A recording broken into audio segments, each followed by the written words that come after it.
Okay, so I bought the Revlon One Step Hair Dryer and Volumizer, and this is what it looks like. It's kind of big for a hairbrush, but it's very small for a blow dryer. I bought this because I wanted to kind of cut down on the time that I'm using blow drying, and then even after I blow dry, I go in and flat iron, but it does take away some of the volume, so I don't like that, but I do get the straightness that I want. So I'm hoping this will help with some of that. I did test drive it one time, so I have to say I am impressed with it, especially for curly hair. So I did let my hair curl up a good bit. I'm gonna have to wet it a little bit just because it is a blow dryer. And for my hair, it blow dries a little bit straighter when it's damp, as opposed to when the curls are really, really set. I didn't try it dry with this blow dryer, but I might do that maybe the next time. I'm not putting a ton of water, I'm just gonna put a little bit.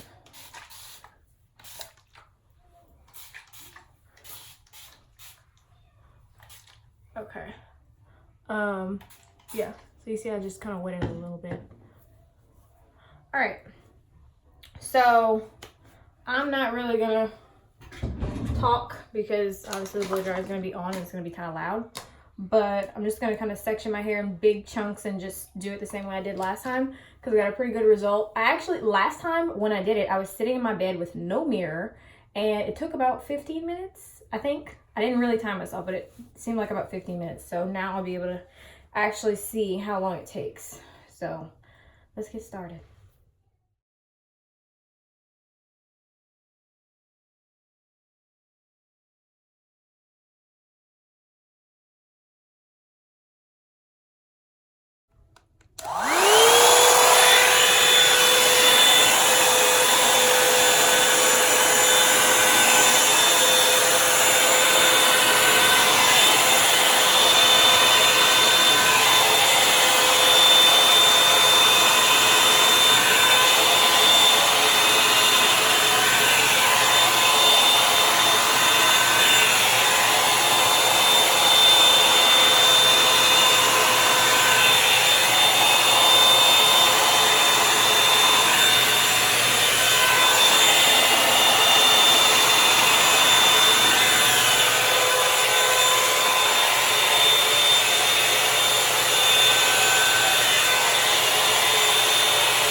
Okay, so this is how my hair looks after using the blow dryer. It is a little staticky.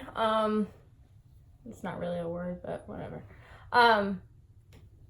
It's probably not just the dryer. It's probably because of the shirt that I have on, and I've been walking on carpet and all kind of silly stuff. So it's a little frizzy, and my hair is a little dry. I didn't put any product in before because I wanted to show what it could do on its own, which normally I would put in product before. I would use this, the Kenra Platinum, and honestly that makes a big difference for me because if I use something really moisturizing and smoothing, then I get more of the smooth effect and it's not as like frizzy looking. But I did put in a little bit of Chi at the end if you saw. So yeah, it actually took under 15 minutes. It took like right under 10 minutes, which is amazing because I could just leave the house like this and I would be just fine. But in all honesty, like if I had like the extra 2-3 minutes, I'd probably go in and just like maybe get this little kind of wave in my roots. And I think this was just because my hair had already set into a curl and it had dried more than I planned on letting my hair dry. But last time my hair was a little bit wetter. So if you want, I can post the pictures from the first time that I used it, because I did take pictures of my hair after I used it, and my roots are really like smooth, a little bit of volume, but not like crazy big. I figured this was worth reviewing because it saved me so much time. I did it really kind of sloppily, messily, just because in real life, I don't sit there doing perfect little sections because I don't have time. I'm usually blow drying my hair and trying to get out of the door, do the next thing or whatever, take care of my son, get to work, whatever. So I just did it the way that I would normally do it. Probably 3 sections at most, and just kind of pulling it which way just to get the, you know, curl out. So if y'all have any questions about this, or if y'all want me to use it in a different way or whatever, just leave comments below. And I definitely think it's worth checking out if you're one of those girls who has curly hair, but you just really like wearing it straight because it's convenient for you, or you just love a good blowout. Like I said, if you have any questions, leave them below, and let me know what you guys think about this if you have tried it. All right, bye.